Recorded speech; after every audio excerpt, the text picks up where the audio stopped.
بسم الله الرحمن الرحيم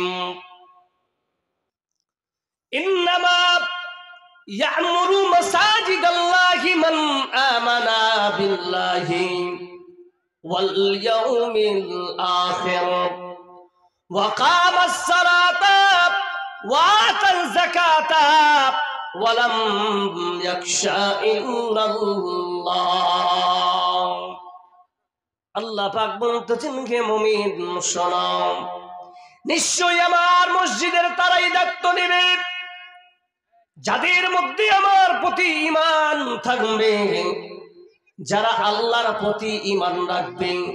হে মুমিন শুনে নেন, মান আমানা বিল্লাহ, যারা আল্লাহর উপরে ঈমান রাখবে তারাই আমার মসজিদের দায়িত্ব নেবে। হাইরে কপাল খারাপ, এই জায়গায় এতমান আমানা বিল্লাহর উপরে যদি আমি ক্ষুদ্রতম একজন মানুষ ছোট্ট করে ব্যাখ্যা করতে যাই, বিশাল সময় লাগবে। বন্ধুরে আমার, এবার যদি বলি ঈমান কে এনেছেন আল্লাহর উপরে আমরা জানি না, তাহলে আসে আমানা বিল্লাহি, যারা আল্লাহর উপরে ঈমান রাখবে তারা কেমন কোয়ালিটি লোক হবে? যারা আল্লাহর উপরে ঈমান থাকবে তারা সারাক্ষণ তাদেরকে এক বাক্যে বলা যাবে তার নাম হলো মুমিন। জোরে বলুন ঠিক না বেঠে? আর মুমিন বান্দা কোনদিন বেনামাজি হতে পারে না। জোরে বলুন ঠিক না বেঠে? আর মুমিন বান্দা কোনদিন আল্লাহর আইনের বাইরে কোনো কাম করতে পারে না, এরই নাম হলো মুমিন। কিন্তু বন্ধুরে, আজকে আপনি যেই মসজিদে নামাজ আদায় করতে যাবেন, যেই মসজিদে আপনি দান করতে যাবেন, আগে আপনি নিজের উপরে একটু লক্ষ্য করে দেখেন আমার ঈমানটা আছে কি না। কেমন করে লক্ষ্য করবে? আল্লাহ পাক বলতেছেন, বান্দা আমার মসজিদে আসার আগে তুমি লক্ষ্য করে দেখো আমার নামাজ ইবাদত করতে যাচ্ছি, ওই ইবাদত আল্লাহর কাছে গ্রহণযোগ্য হবে কি হবে না, না ফালতুর সময় কাটা হবে? কি সিস্টেমে যাবে, কি পদ্ধতিতে যাবে? বান্দা আয় আয় আয় আয় আয়। আল্লাহর কোরআন বলতেছেন সূরা আল বাকারা সূরা নাম্বার 2 আয়াত নাম্বার 172, আল্লাহ পাক বলতেছেন, ইয়া আইয়ুহাল্লাযীনা আমানু কুলু মিন তাইয়্যিবাতিন মা রাযাকনাকুম।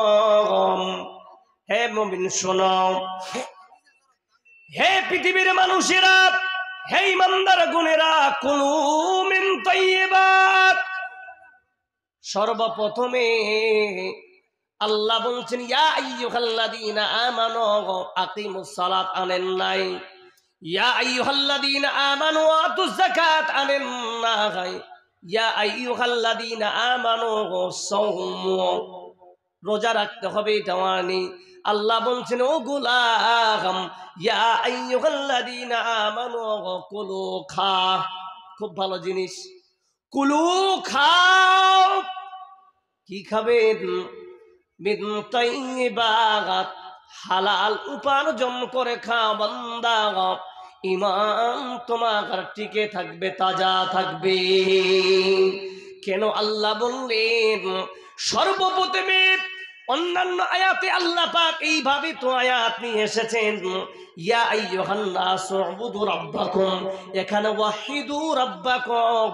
সূরা বাকারার 21 নম্বর আয়াতে আল্লাহ তাওহীদের কথা বলেছেন, কিন্তু আল্লাহ বলছেন ও গোলাম, এরে আমার ঈমানদার বান্দারা শোনো, ইয়া আইয়ুহাল্লাযীনা আমানু কুলু মিন তাইয়্যিবাত, বান্দারে তোমরা হালাল খাও, হালাল খাও। কেন খাবার কথা বললে, উদাহরণ দিলে আপনারা বুঝতে পারবেন। মনে করেন আজকে আপনাদের এই গ্রামে, আপনাদের কাটুন গ্রামে জলসা, হঠাৎ করে হেমতাবাদ থেকে ফোন আসলো আজকে সকালে, কাল সন্ধ্যার সময় আপনাদের গ্রামে একজন বিশিষ্ট সমাজসেবী আতিকুর রহমান ভাইয়ের কাছে, ওনার কাছে ফোন আসলো, ভাইজান আমাদের হেমতাবাদের প্রপার কান্তরে একজন বেধর্মী ভাই গায়ের মুসলিম ভাই ইসলাম কবুল করবে, যেহেতু এই জায়গায় আমাদের হিন্দুর পরিমাণ বেশি, পরিস্থিতি সাপেক্ষে আমরা তার আপনার কাছে পাঠালাম, আপনাদের গ্রামে ইমামের হাতে হাত রেখে ইমান যে মুসলমান হবে আমরা পাঠালাম। ওই ব্রাদারির লোকেরা রাস্তায় পেয়ে তাকে লাত মেরে ঘুষা মেরে তাকে কাপড় চোপড় ছিঁড়ে দিয়ে পকেটের টাকা থেকে দূর করে জুতা পর্যন্ত সে ছাড়েনি।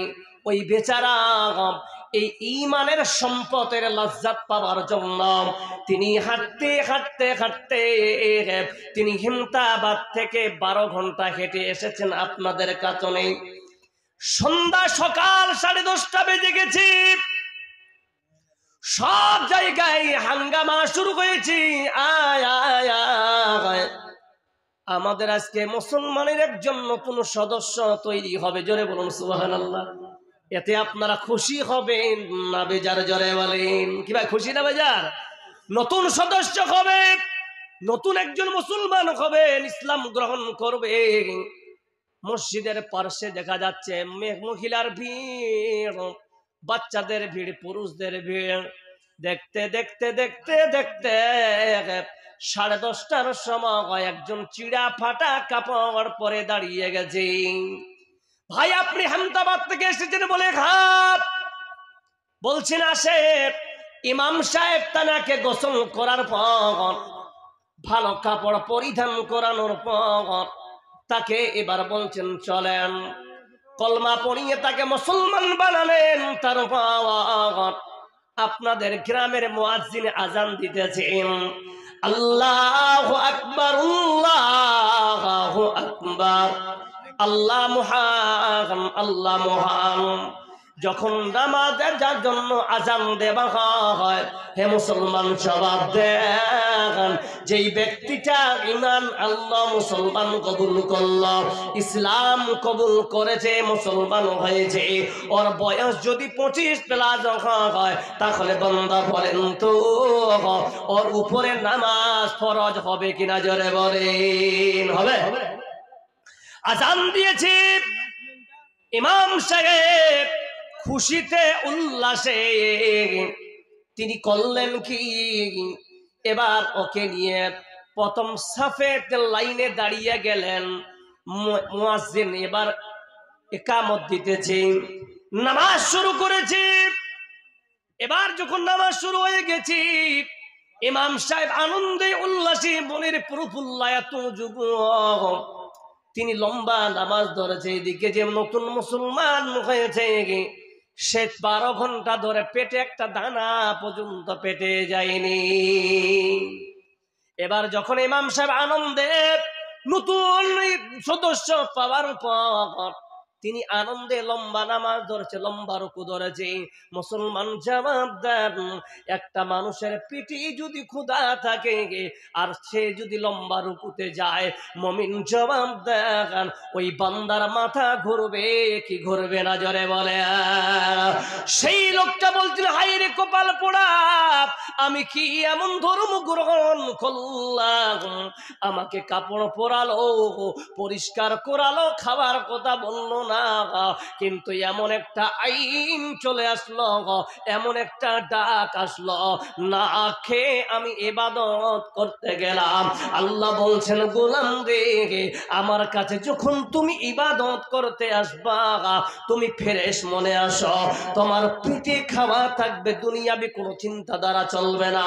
এই জায়গা যখন তুমি মসজিদে আল্লাহুম্মা আফতাহলি আবওয়াবা বিরহমাতিকা বলে ঢুকে যাও, তোমার দুনিয়ার সব কাম বাদ দিয়ে এক আল্লাহর দাসত্ব করা চলবে, দুনিয়ার কোনো টেনশন মাথায় আসা লাগবে না। জোরে বলুন নারে তাকবীর।